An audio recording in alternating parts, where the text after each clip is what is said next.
morning, afternoon, or evening, wherever you may be in the world. And I've got my work buddies, Ray Ramirez and Beth Cruikshank here. Hi, guys.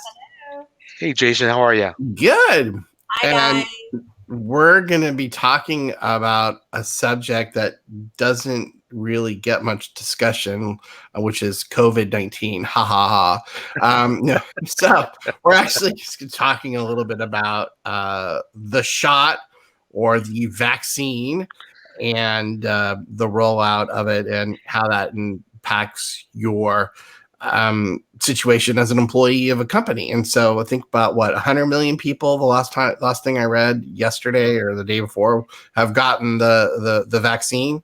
And as I've mentioned on our last video, a lot of people traveling, a lot of people out and about. And I noticed that a lot of people that were traveling were more seasoned Americans. So I think they had gotten their shots and were probably out visiting grandkids and family that they hadn't seen a lot. So I did notice that. So you want to talk a little bit about the vaccine and what it means to get back to work issues, Ray?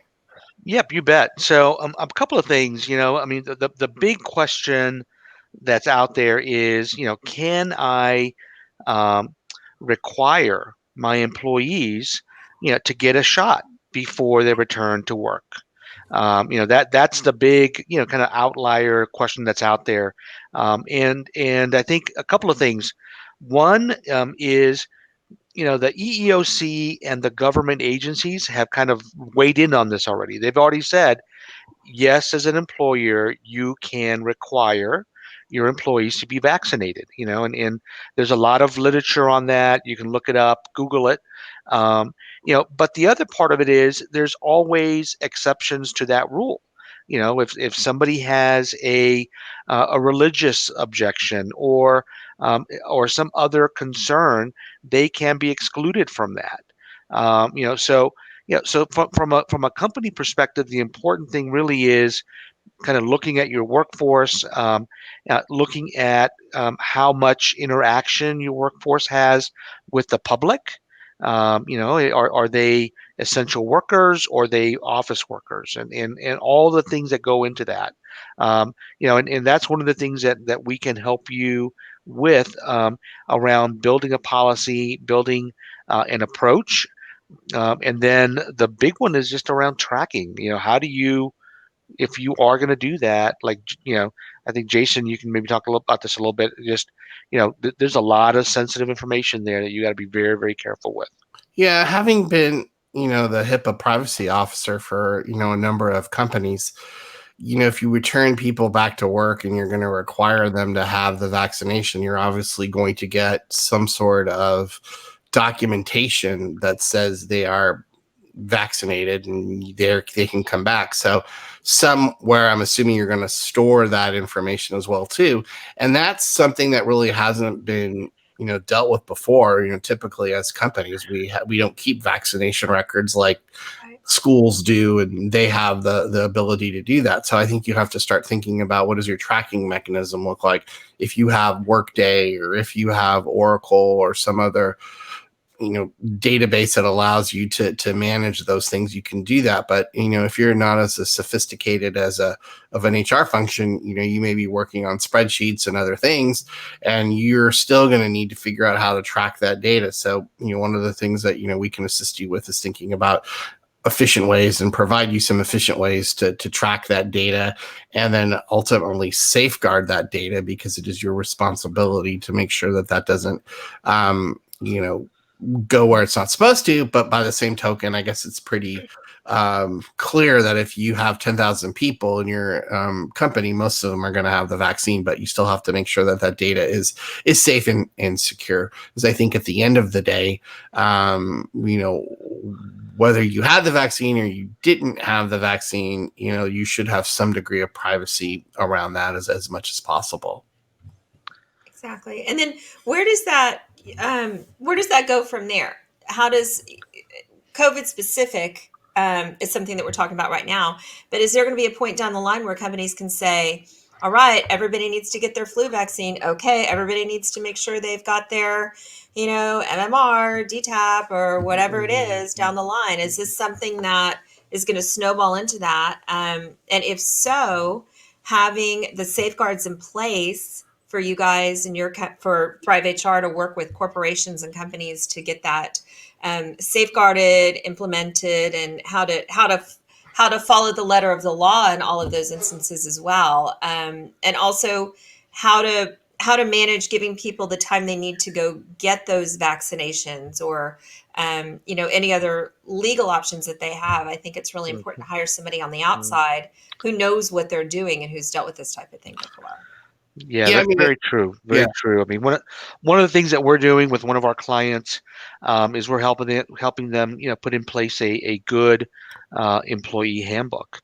And one of the things that we've included in that employee handbook, as an example, is infectious diseases. And it's not about COVID; it's about any infectious diseases. And a lot of it really comes down to the company's philosophy and values around their employees and wanting to keep their employees safe and healthy.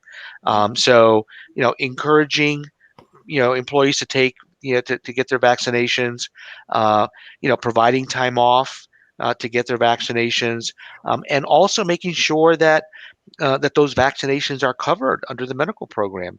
So all of those things tie in together as part of the company's culture and values. So, we can definitely, help, employers as you get into the middle of this, because it's going to be very complicated, and there's going to be a lot of people taking sides. And really, this is all about focus is really about, keeping people safe, within your work environment, which is got to be the driver of the Well, decisions. and there's going to be a lot more of this that's going to start to happen, because as pharmaceuticals and pharma continues to evolve, just like everything else does, the time where there'll be a shot that will allow you to not have the desire to have nicotine will be upon us at some point.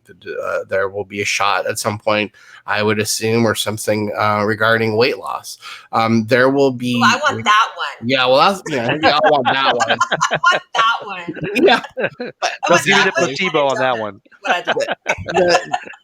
Yeah, exactly. The issue is that, and a lot of those types of things, if and when they do come, obviously that will, help drive benefit costs down. So I think companies need to get into a space where they start thinking about this with COVID, but this drives a more coherent strategy for them down the road. Is COVID a one-off, or is there certain parameters in which you're going to say, yes, you need to get this shot because it's going to drive down our benefits cost, or it's, important for the health of you as an employee and the rest of our employees. So that's why, like you're saying, Ray, a coherent policy that we can help you put together is really important, because there's a lot of things to think about and a lot of issues that are going to be coming up as, just the world intensifies in the amount of ability to transform things. What are your thoughts on employee surveys? Because I'm a freelancer and I work in television production, and I typically work with the talent directly. So whoever's on camera, I'm typically sitting next to them, getting them on camera, that type of thing. Very difficult to socially distance with that, but we've made it work through this period. I received an employee survey yesterday, or a freelancer survey, that basically asked a secret survey, right? So basically asked my opinion as a worker, how I would feel about going back to a work site if everyone wasn't required to be vaccinated, and how that would affect my choosing the jobs that I wanted to work. Because as a freelancer, I obviously have that option. So I wonder how it's going to be with employees, as we talked about in our last episode, going back into offices or working virtually, and if other coworkers having their vaccine will impact that, and how companies can track sort of the employee, mindset and feel for that. Well, I love pulse surveys. So, and I love mini pulse surveys where companies like, your company that you're working for, which I, commend, which is very smart, send in a limited survey about an important topic and get your employees' response, as opposed to some 50 question survey that you do once a year. Pulse surveys are the best. And so that gives you a lot more immediate real-time feedback and information that they can deal with. So I think that's great, and I totally think that's the right thing to do, and very smart on your organization to do that, to get the sense of where employees are going. Because look, you're going to have employees that are super like, yeah, get the vaccine and I'm going to get the shot and I don't care who knows. And you're going to have others that'll be like, yeah, I'm going to get it, but I don't think it's important that I be able to have, everybody has to know that I got it. And you're going to have people that, that are not going to want to do it and going to be against it. So, we have to work and talk to everybody, and get them to understand, what their responsibilities are, and how to feel good about, whatever decisions that we make. Because we want to bring everybody along with us. I don't think when you go through a big change like this that you want to leave too many people behind. Okay, well, you disagree, so too bad for you. Good change, good change management. Yeah, good change management tries to bring everybody along. And I think that's what, Ray and I want to do, is we want to bring everybody along and make everybody feel, inclusive and included in the process. Yep, that's really, really important. The only challenge that we would see with a survey like that is it really confidential? Because asking asking about medical information, and then tracking it, not keeping it confidential, could really cause an organization a problem. But those are the things you have to be careful with, and ensure that there isn't somebody in the back end keeping a spreadsheet of email answer. Yeah, yeah, Because that once you do that, then you lose the entire integrity of those kinds of surveys, and that's a problem. Yeah, well, I and think that's it's something that Thrive HR can help with. That you guys can absolutely help your clients deal with this sort of thing. yeah. We'll take the back end. We'll process the surveys. We know how to do that. We'll Yep. keep the information. And over my career, I have had lots of experience of CEOs and CFOs and COOs calling me up and saying, "Who said that?" Well, that's part of the reason that we do a confidential survey is I'm not going to tell you. Well, what do you mean you're not going to tell me? I go, the word confidential should have given you a tip that I wasn't going to tell you who it is. So here's a dictionary. yes. And you would be surprised how many times that has happened to me in the course of my career. So that's why, sometimes it's easier to put it out to the consultants or put it out to us, and we can take we can take the incoming missile attack and shield you from that. Exactly. Very, very true.